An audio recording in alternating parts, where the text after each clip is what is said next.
But when I dance, it allows me to go to a place where anything's possible, or be able to say what I want without worrying, if it's the right time or the right context. People are coming to see us, and they're coming to see us because they're fans of what we do, and I use that opportunity to get across and communicate a message, which, at the time it can be whatever I want it to be. But usually it's a message of positivity, and it's a message like Secret Street Crew about being able to achieve more, as well as being able to cater to all my kind of little boy needs, where in the show, with the last show we did, it was about superheroes. Since I've been a little boy, I've always wanted to be a superhero, so all of a sudden, we can afford to have fire coming up the front of the stage and afford to start blowing things up. And I was like, yes, this is what we shall do. We shall do a dance show where I'm effectively Superman. So for me, it's the greatest job ever, not only because I get to do what I love, but as you said, I get to communicate with people, and it's not necessarily through words. A lot of it's on a subconscious level, but every time I choreograph a routine, I don't think about the music first, I don't think about the moves first, I think about the journey, I think about what people are going to feel when they watch it. And if that's at home, if that's live in an audience, I think about the lasting thought that I want people to be left with. I think about the journey that I want to take them on over the 4 minutes or 2 hours of whatever I'm choreographing. And that's my starting point, and then the music comes, and then the moves come. I think with the innovation side of things, no matter how many ideas I come up with, no matter how many creative concepts I try and write down, I don't execute it alone. So I think that my relationship with the group is the key to our creativity and our approach to innovation.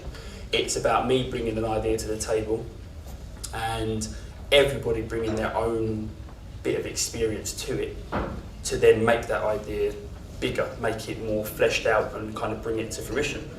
Because at the end of the day, I think that's the hardest part I think that's what a choreographer's job is, to take what you see and hear and make that tangible, make it physical. That is my job. And I suppose I'm lucky because I do it with 8 of my best friends. And so that relationship, that love coming back to me and me giving that back out to them helps those ideas become even stronger and even more powerful when the audience watch them.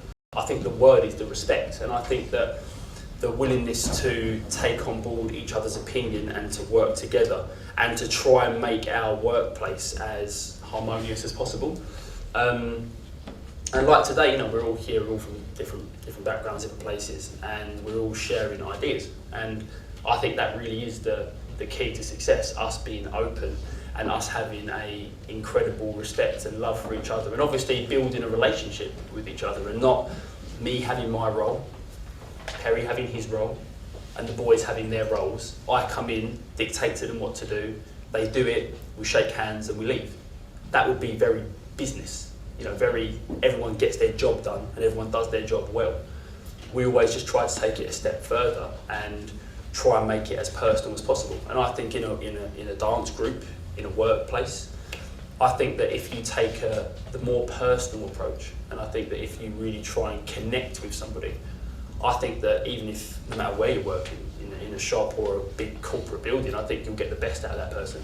And so I always just try to get the best out of the boys by being their leader and their friend, So I don't think it's based on friendship, but I think that the better relationship you develop with the people that you lead, I think you get more out of them. Secret Street Crew is about making a group of people, a street crew, in secret from their friends and family, and then at a particular event, they would then go and perform.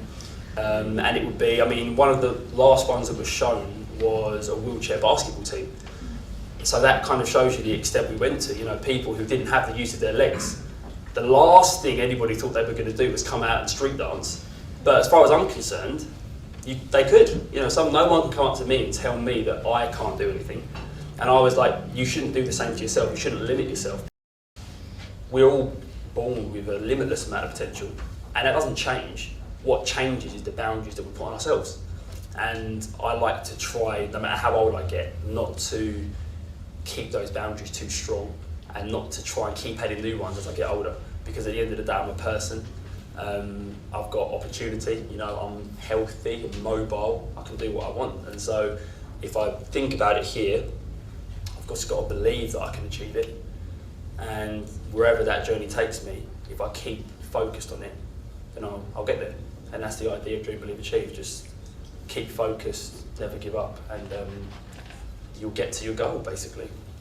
Well, thank you very, very much. That's really good.